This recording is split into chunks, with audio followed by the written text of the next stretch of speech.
depending upon how well you want to do, and particularly if you're starting a company, you need to work super hard. So what does super hard mean? My brother and I were starting our first company. Instead of getting an apartment, we just rented a small office and we slept on the couch. And we showered at the YMCA, and we're so hot up we had one computer, so the website was up during the day, and I was coding at night. 7 days a week, all the time. Sort of briefly had a girlfriend in that period, and in order to be with me, she had to sleep in the office. So work hard, like every waking hour. That's the thing I would say particularly if you're starting a company.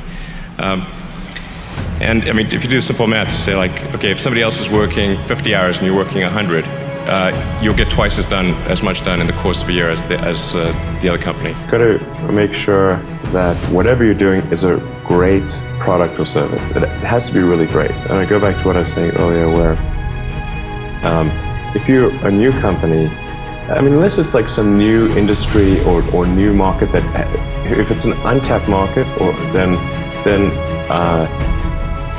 you have more ability to, the standard is lower for your product or service. But if you're entering anything where there's an existing marketplace against large entrenched competitors, then your product or service needs to be much better than theirs. It can't be a little bit better, because then you put yourself in the shoes of the consumer and they say, why would you buy it as a consumer? You're always going to buy the trusted brand unless there's a big difference. So a lot of times, an entrepreneur will come up with something which is only slightly better. And it can't just be slightly better. It's got to be a lot better. If you're creating a company or if you're joining a company, the most important thing is to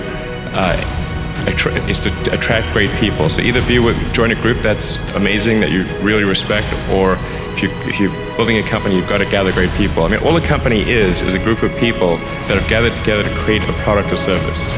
And so depending upon how talented and hardworking that group is, and the degree to which they are focused cohesively in a good direction, that will determine the success of the company.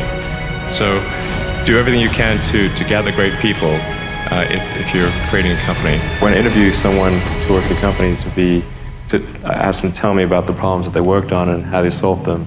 And if someone was really the person that solved it, they'll be able to answer multiple levels. They'll be able to go down to the brass tacks. And if they weren't, they'll get stuck.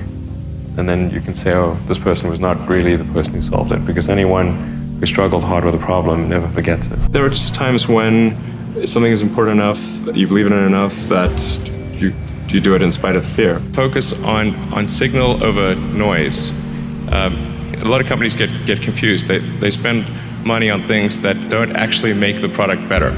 For example, at Tesla, we've never spent any money on advertising.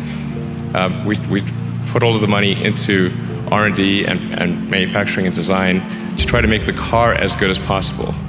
I think that's the way to go. For any given company, just can keep thinking about, are these efforts that people are expending, are they resulting in a better product or service? And if they're not, stop those efforts.